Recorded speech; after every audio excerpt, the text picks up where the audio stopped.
Hello and welcome back to another video. I'm Charlie, and today we're going to be doing a flipping adventure of this iBook G4. Now I purchased this online, sort of an impulse buy that I didn't really mean to do for about 30 bucks. And this is an iBook G4, 14 inch. It was about, 30 bucks online. And it just arrived. So I don't know if I'm going to keep this for that long. I'm probably going to end up reselling it, but in the process of doing that, I thought I'd do a video. So without further ado, let's get to the unboxing.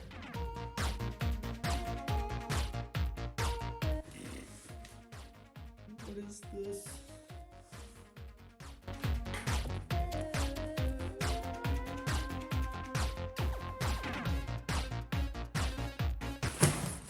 First up, we have the generic Apple branded power cord for G4 systems.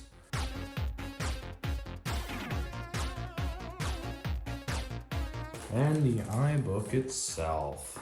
No idea why he used such a large box. He could have saved a lot on shipping. Taking our first quick look at the system, I mean, the shape is not that bad. It's got a line of scuffs up here, which should go away with alcohol. The bottom, not bad. Looks like an original Apple battery. It's got all the feet, which is nice. Let's take a look inside. It's actually not bad. I have another iBook G4 just like this one, 14 inch, but this one, mine is box. This one actually has a nicer keyboard, only this one's a European keyboard, so it's the weird enter key and the stupid QWERTY with a Z. Trackpad looks fine. It's a bit dirty all around, especially this area. Looking under the keyboard, this looks like a 1 gigahertz, 256 megabyte, 60 gig combo drive, complete with an Airport Extreme, which isn't a terrible configuration as far as I'm aware, but hey, not bad. All right, so I got the thing plugged in. Let's see if it powers on. Got a chime, got a screen,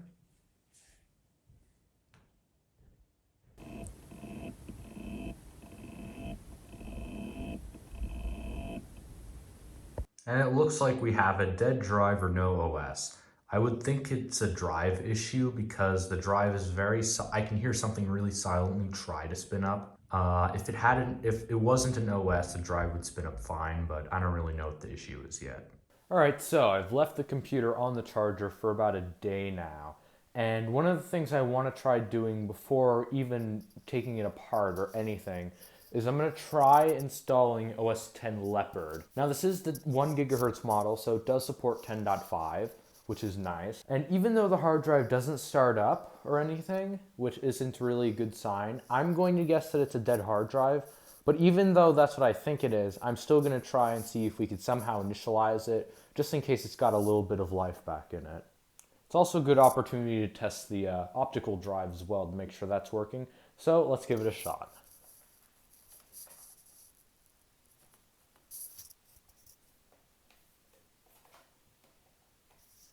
And it seems like we've encountered another issue. The drive will not accept any disks, almost like there's something stuck in it. It won't really push that far in. Oh, there it goes. Spinning up.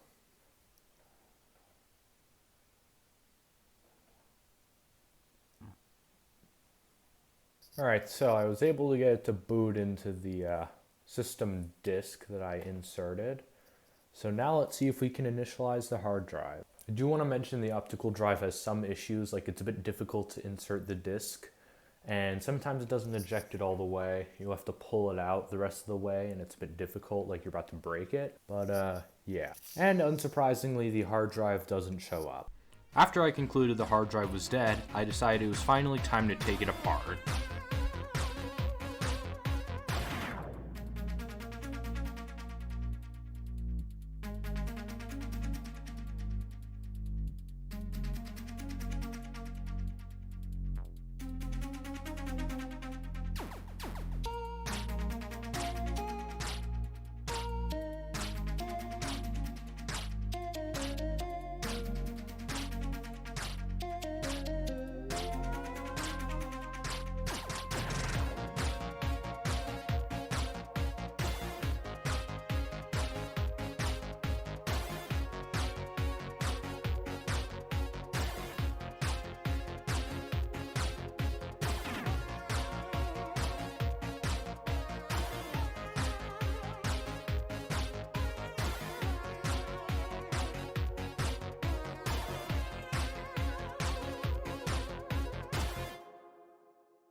Alright, so after some time of taking apart the iBook G4, we finally got it open to the hard drive bit. So this is the hard drive that came in this thing when it was new. This is a 60GB Toshiba branded PETA hard drive. Yeah, it doesn't, I don't think it works. I mean, it looks physically fine. It sounds physically fine when you shake it, but yeah, I'm pretty sure it's dead. I have two spare hard drives. I don't even know if these work, but I have them. This first one is a 40GB Toshiba branded drive. This is an identical drive to the old one. I mean, they look physically the same. Except this one's a smaller capacity, which is kind of a shame. So it's kind of a downgrade, but I really don't want to spend money on this computer. And then the other one is a 30GB, which is even worse. I mean, honestly, I don't know if these work. These originally came in XP machines. And if they don't work, I'll probably end up tossing them, and then I'll just have to buy a new hard drive for this. Let's get the hard drive in and we'll try them out. Alright, so after some time of testing and attempting formats, I've concluded that all three of these drives don't actually work at all. So they're all garbage. But what am I supposed to do now? I mean, I don't have any more drives. The only logical solution would be to buy another one, right? So what did I do? Well, I had this old Mac Mini lying around. I don't have a power cable for it, no idea if it worked, so I decided, you know what? I'll just take the hard drive from this thing. And that's exactly what I did.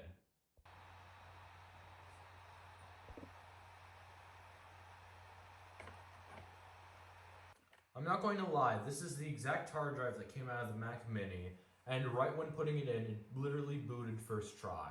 I'm quite amazed, and everything works, and there's even a bit of software on here, and some pictures.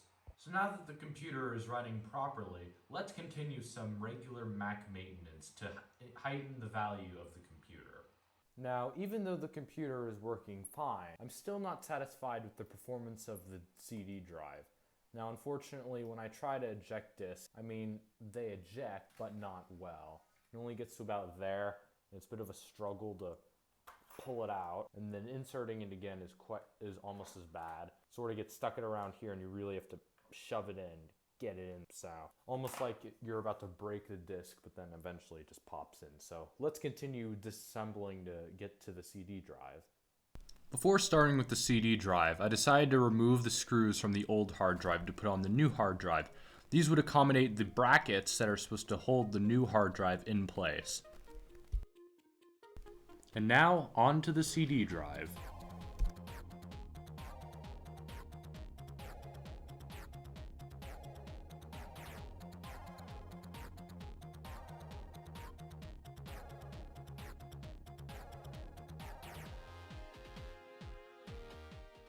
Alright, so now we're inside the drive, and it's actually quite extensive. You got your spinner motor, you got your laser, don't want to touch that. Everything seems alright. I'm gonna lubricate it in some areas later, but I think the biggest red flag I noticed was this little piece of foam here. Now if you look on this side, there's this piece of foam on this metal plate, presumably to prevent the disc from scratching, but over here, this piece is sort of like warped, and it looks a bit like a disc was inserted and sort of pushed it out of the way, like this. And I'm not entirely sure if this is the issue, but I know if you try to push it in, it is a bit difficult because of it. Or maybe because this piece of foam is supposed to guide the CD over the spinner, because gets locked onto this bit here, and you have to push it a lot so that it sort of goes like this. So maybe I'm gonna try repairing this piece of foam, and then I'll see you in a second. All right, so I think I fixed the drive. Now, basically, this little piece of like fabric or this little carpety bit, it was all mushed up. This is what the rest of it looks like. So what I ended up doing is I just cut it in half, and this piece is unsalvageable. It's all stuck together and gross, and you can see it's not very happy. But basically, as far as I'm aware, the only purpose of this is to prevent discs from scratching when they go in. And at first I thought maybe I'll just leave it out, but I didn't want to damage any discs, and I didn't want whoever's gonna have this thing in the future to have it damage their discs either. So I decided it's better than nothing, so I decided to put a little bit in there, and it should be fine. And I did a test fit, and I put this thing back on, the top bit, and it actually inserts and ejects pretty well. I mean, I haven't tried it yet functionally, but I can put it in, I can take it out. So let's see how it works. I also made sure to do some general maintenance inside the CD drive, like lubricating the drive head mechanism so that it works a bit better. Alright, so the computer is booted up again, so let's test the drive.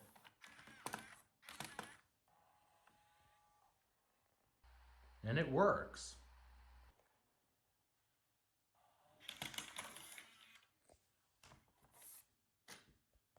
So, now that the iBook G4 is functionally perfect, it is time to put it back together. So now that everything inside was functioning perfectly, it is time to put the computer back together.